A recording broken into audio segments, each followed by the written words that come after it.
Crikey's not me!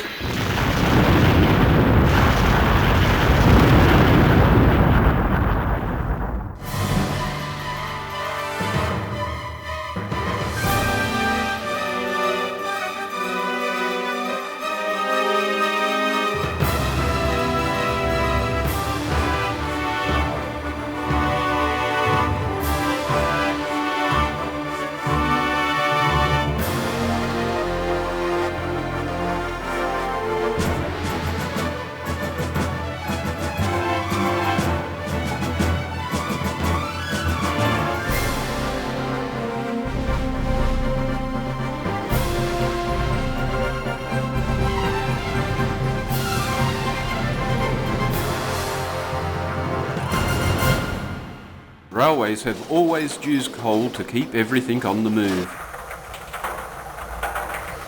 Thomas had once thought moving coal trucks was the worst job. With the railway listing on the stock market, moving coal was now as important as ever.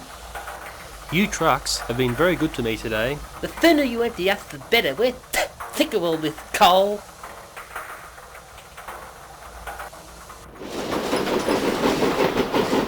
Thomas headed away from the coal mine into the open country.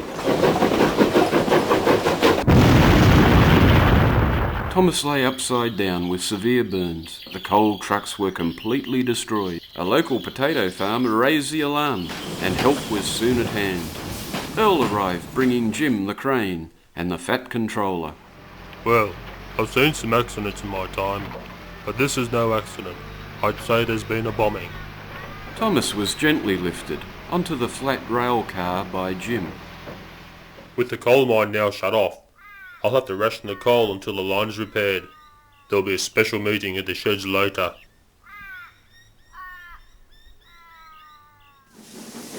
Later that day, Earl pulled into the rail yard. Thomas was carefully placed on the tracks for repairs. This has been a very sad day for the railways. It seems there's a mad bomber on the loose. We must do all we can to be on the lookout for suspicious characters. The engines looked at each other. Come on, Noel. Well, who are you looking at? I will issue all of you with video cameras as security devices, so use them wisely. The engines viewed the cameras still in their boxes. Noel surveyed the stock. Well, with all these new cameras, we can start a video club. Just look at the great features on these new cameras. Wow. Gleaming Red Ted quickly formulated the rules stating, I challenge all the engines to produce a video on any subject within a month. The best video will win a boiler flush. The engines mounted their cameras and made safe for the night, but on everyone's mind was the threat of a mad bomber. Next morning saw Andy the Diesel enter the yard boasting, So your coal supply has all dried up. It's about time you were all scrapped. Bob replied as he was still trying to turn his camera on. We might be old and dependent on coal, but we're survivors. Bob and Margot carried on delivering the food supplies down their branch line. Elsewhere, Scottish John was fitting some gas bottles as an alternative fuel. His video thoughts were on this process. Chris was working on a story based on a train's last journey. Alan, the self-funded retired engine, planned a video about the town's feral cats.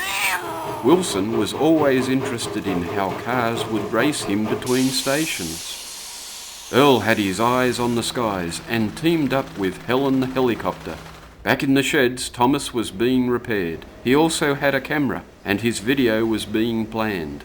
At least I can keep an eye on Andy Diesel if I'm stuck here. The fat controller was also keeping an eye on things. These figures are not looking good. The share prices have taken a sudden dive since the bombing. He moved to the turntable to chat with Andy Diesel. I'm relying on you, Andy, to bring things back online. I'll do that easily. You can forget about those steam engines now. Just the diesel I wanted to see. I have a small but important job for you. Something we'll have to keep secret. Very secret. The Diesel looks at Andy and says nothing. Andy's secret plans are whispered to the Black Diesel. That's my boy. I like the quiet ones. No back chat, like I get from those clapped out dinosaur steamers. Same goes for you coal trucks, clogging up every siding, serving your masters with stinking coal. What's that blue paint on your driver's cab? Have you been repairing that pesky Thomas engine? For a chap who doesn't say much, looks like you've been batting for the other side. My strongest advice to you is stick with me. I have connections in very high places, way above the fat controller. He's just a puppet who's about to lose his strings.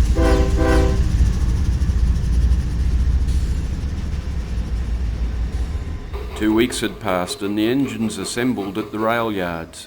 Off in the distance a storm was brewing, so all the engines packed into the sheds.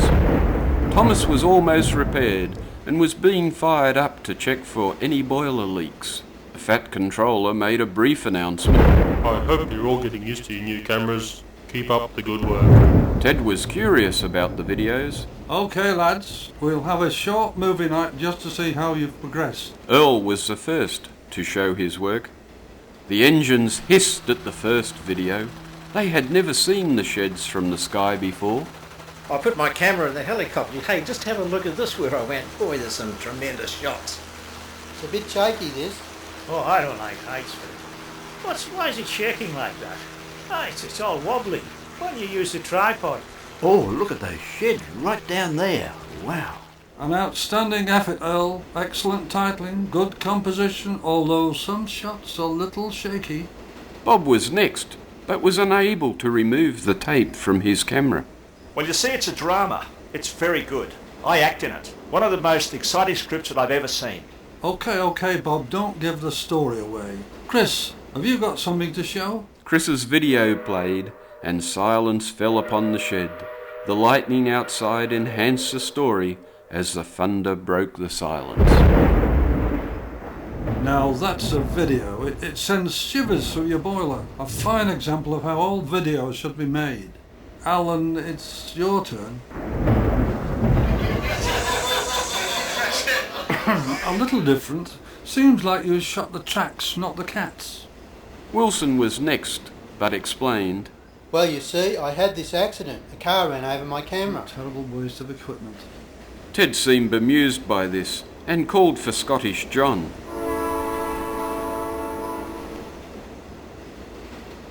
I'd like to tell you all about LP gas. It's very good to run your engine on. It's clean, but most of all, it's cheap, and that's what I like. Yes, a solid industrial video, John. Well done all. Then from the corner, Thomas whistled. Ted, I have a video. Well, it's sort of an animation. Can I show it? Animation? Well, did you use your camera, Thomas? Is that according to the rules, Ted? I mean, are you sure about that? Okay, I think we can stretch the rules this time out. This is the best thing I've ever seen. I think I see something. What's that on the turntable? Noel steamed forward, asking for a replay at reduced speed. Come on, Noel. There's nothing. You got to be joking. I can't see a thing. You've got to be I kidding. didn't see any of that. What do you see, Noel? I think that's a bomb on the turntable. A bomb? Don't panic, everyone. I can get it. Thomas steamed out of the shed. His driver placed the bomb on the running board and headed down the main line. If I am quick, I'll save the railways from certain doom. It's no good being on the main line. I'll have to find a siding. Thomas didn't see that the points were set to go into a work shed. Oh no! That's Andy Diesel's shed. I'll never stop in time.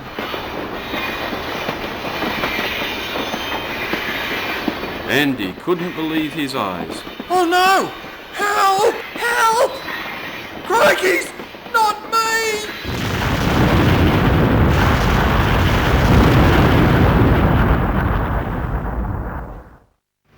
The next day saw Thomas once again being lifted into the shed for repairs. Well, Thomas, you saved the railways and your video showed the bomber hard at work.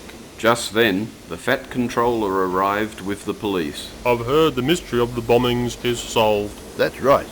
Thomas had a video of the turntable while Andy Diesel was in the yard. I noticed a suspicious character lurking near his fuel tank, and we believe that character is you. The policeman holds the fat controller. We also noticed you manipulating the stock market, selling shares just before the first bombing and buying just after it. Right then, you're coming with me. Thomas, your video was the key to saving the railways.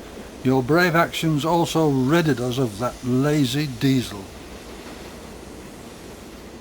Thomas's video went on to scoop all the prizes in the video competition. It just goes to show that a little video can go a long way.